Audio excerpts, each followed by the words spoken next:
Welcome into Outkick the Show. I am your fearless leader, Clay Travis. Thursday edition. I hope wherever you guys are across the great nation or across this great world, you guys are having a fantastic Thursday. All right, let's get right to it.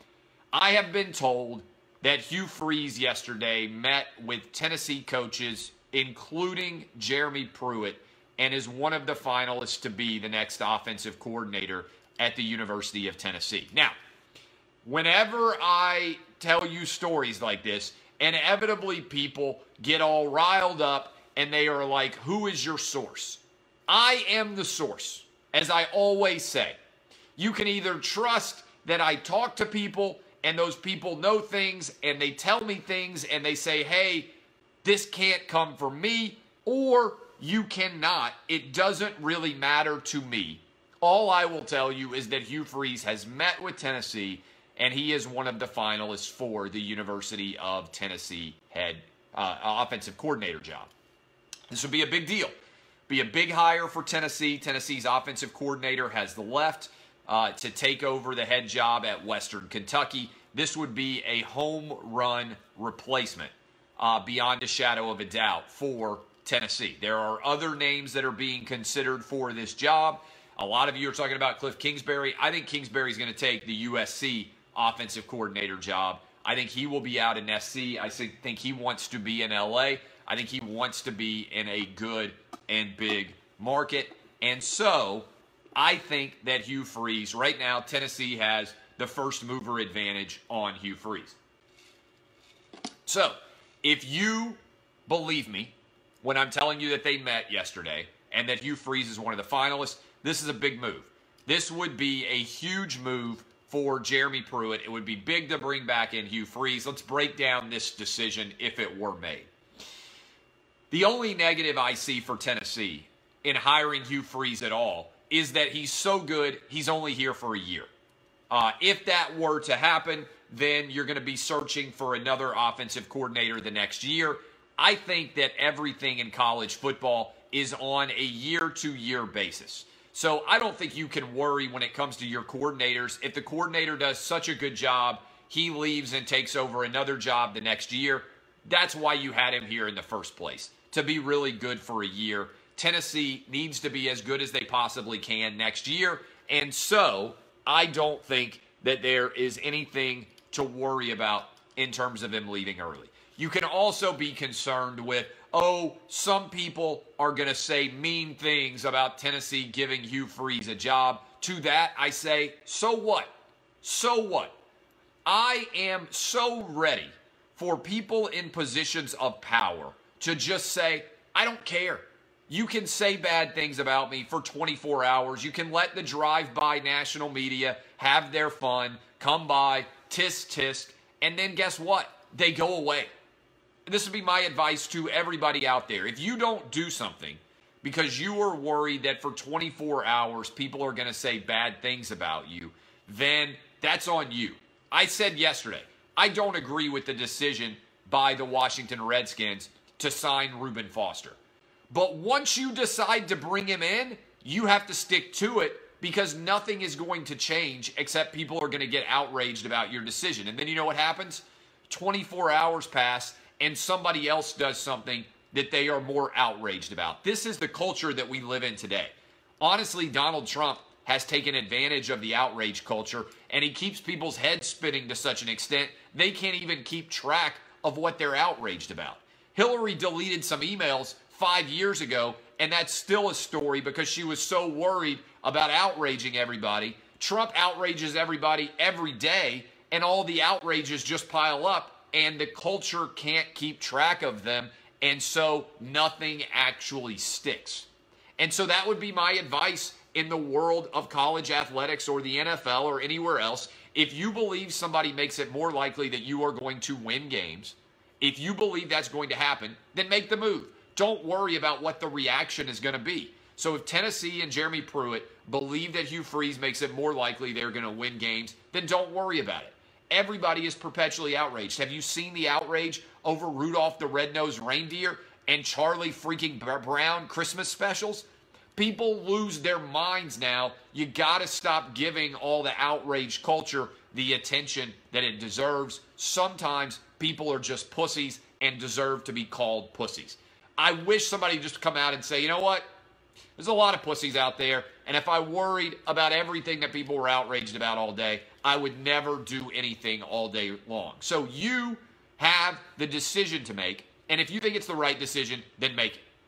Okay? So, is Hugh Freeze the right decision? I just gave you the two negatives. The number one negative is that he might not be there very long. Number two negative is, in the short term, you'll get some negativity associated with it. The positive is, he's the best offensive coordinator candidate in the country right now, and he would immediately come to Tennessee and be successful. You know what he does, works in the SEC because of what he did at Ole Miss. I don't believe that there's any lingering impact from the NCAA issues or anything associated with that. I think he would take Tennessee as high as they could possibly go. Now, if you don't get him, and you don't get him soon, you know who might? Nick Saban. Because if Mike Locksley gets the University of Maryland job, and he is one of the finalists to get that job at Maryland, do you know who's going to go hire Hugh Freeze and bring him in as his offensive coordinator next year? Nick Saban. Nick Saban goes through coordinators like Hogwarts went through Defense Against the Dark Arts teachers. They come and they go rapidly. And you know what always happens? They work, and they all leave and get better jobs. If you get a coordinator job with Nick Saban, you leave and you get a better job. That happens every single year. And so, if you believe, as I do, that it makes a lot of sense for Hugh Freeze to be at Tennessee, it would also make a lot of sense for Hugh Freeze to go to Alabama. Can you imagine him with that offense and what he could do with it? So if you are Tennessee and you believe that Hugh Freeze is the right guy, make it happen now. Other news, by the way, it's a good day on Rocky Top already. Harrison Bailey, the number 2 quarterback in the class of 2020, committed to Jeremy Pruitt over Jim Harbaugh and Michigan today. It would be a nice twofer if Tennessee went ahead and shut the door on, right now, the idea of who the offensive coordinator is going to be and kept Bama from getting Hugh Freeze. So if I were in charge of Tennessee, I would go get Hugh Freeze right now. I would make it happen. I would bring him in as the coordinator. Now, I told you a while ago that Hugh Freeze should be the focal point and that I thought it made a lot of sense. Other people in the media have said, oh, there's no way Tennessee's going to consider Hugh Freeze. I think at a minimum I've been proven correct that Tennessee is considering Hugh Freeze because they're interviewing him. So we'll see what ends up happening with Hugh Freeze. Are there any questions from you guys about the potential return of former Ole Miss coach Hugh Freeze to the SEC as an offensive coordinator at Tennessee or elsewhere?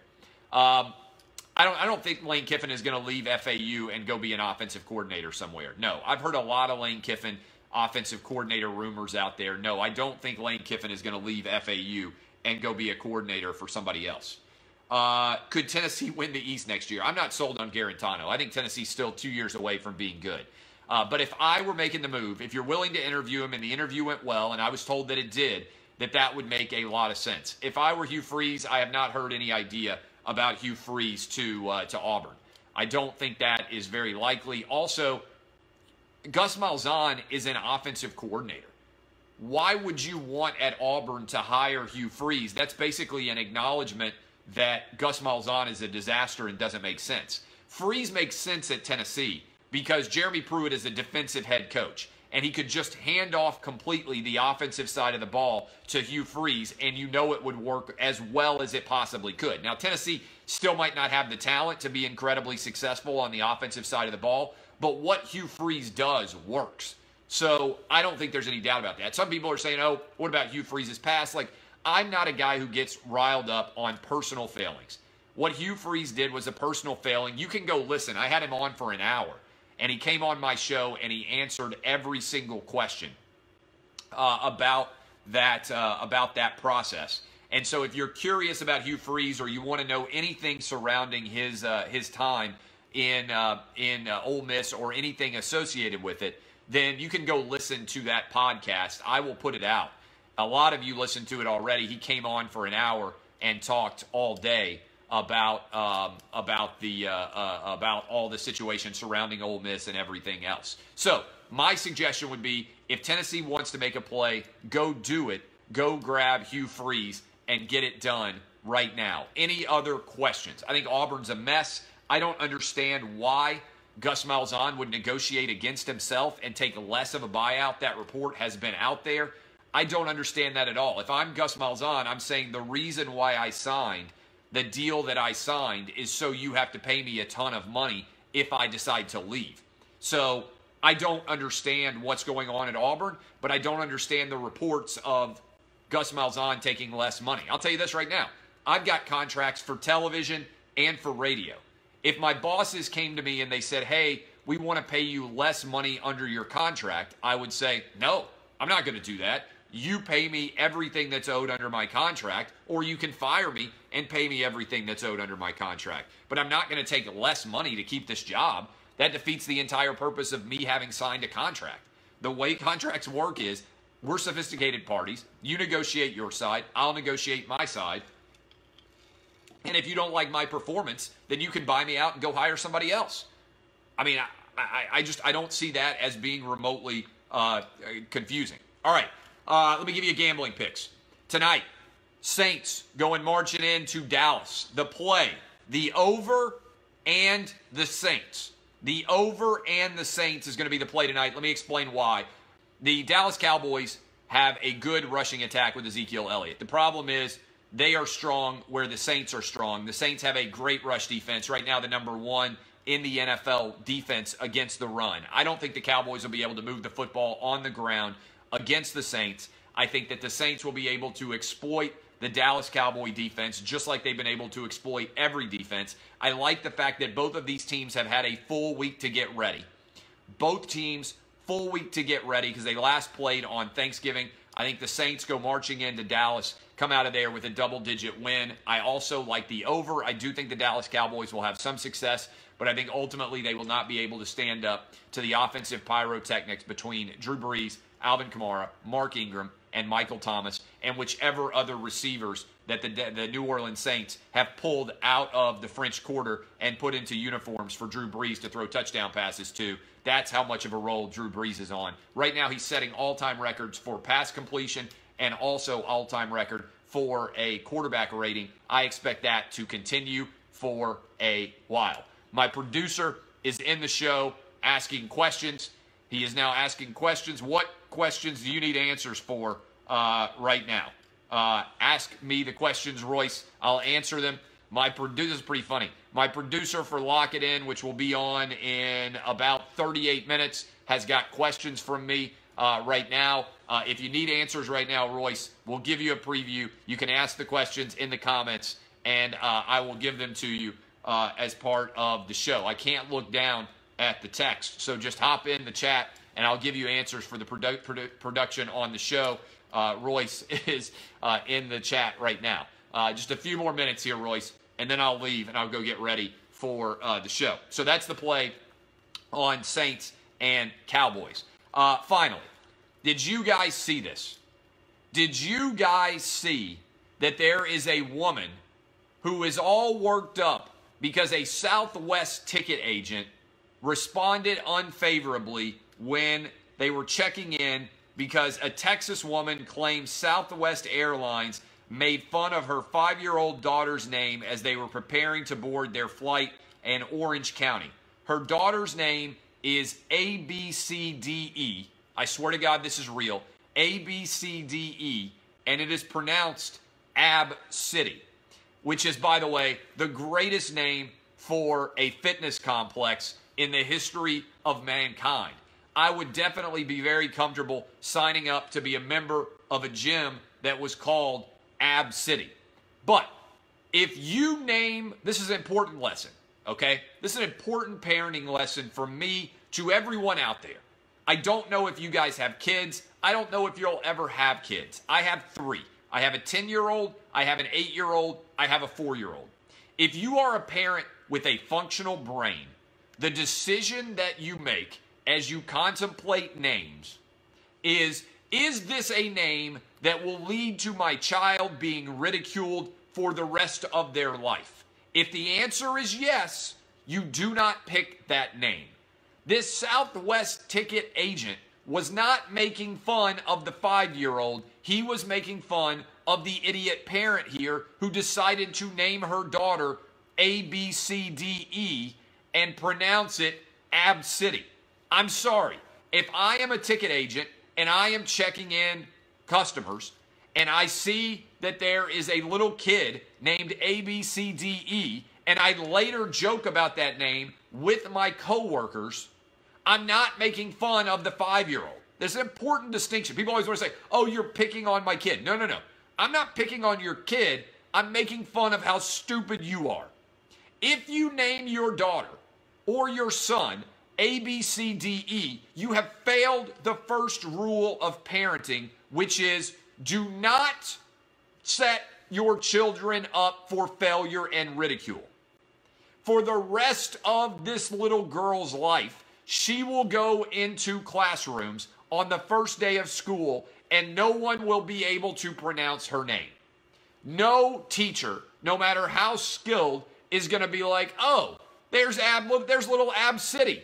When you see that name, you will not be able to pronounce it.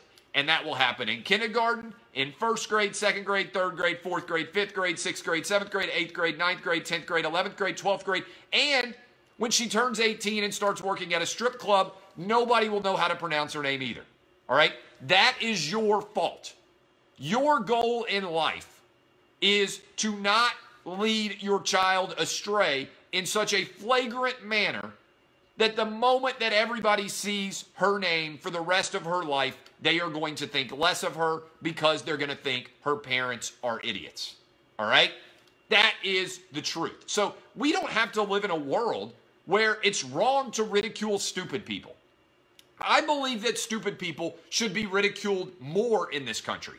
Stupid people should have to answer for their stupidity. The rest of us should not have to tiptoe around stupid people lest we offend them. When you make a stupid decision, and naming your child ABCDE is a stupid decision, you don't then get to be mad that other people judge your stupid decision for the rest of your child's life. That is your fault, not someone else's fault. We don't have to bend our societal standards to fit your stupidity. You should have to elevate your stupidity to reach the bare modicum of societal standards, and that is don't name a kid ABCDE. And or have anybody in your family who is able to talk to you to say, this is a stupid idea. Don't set your kid up for failure before the kid has even taken a breath. And then don't get mad when other people with functional brains who recognize your stupidity call you on it. That is a lesson that should be spoken far and wide. I feel bad that that kid has a stupid mom. It's not my fault that kid has a stupid mom. It's your fault for making a stupid decision and then expecting the rest of America to feel bad for you. You are the idiot. You deserve to be ridiculed. America needs more ridicule of dumb people, not less. That's why this country has lost its mind, because everybody tiptoes around instead of calling stupid people stupid. We got to tell stupid people, elevate your intelligence. We're not going to bring our intelligence down to you.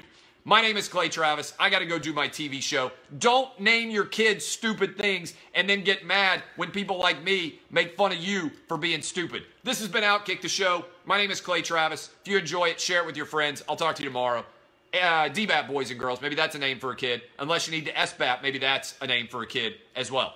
Kisses. See y'all. Bye. Love you. Thank you, Facebook.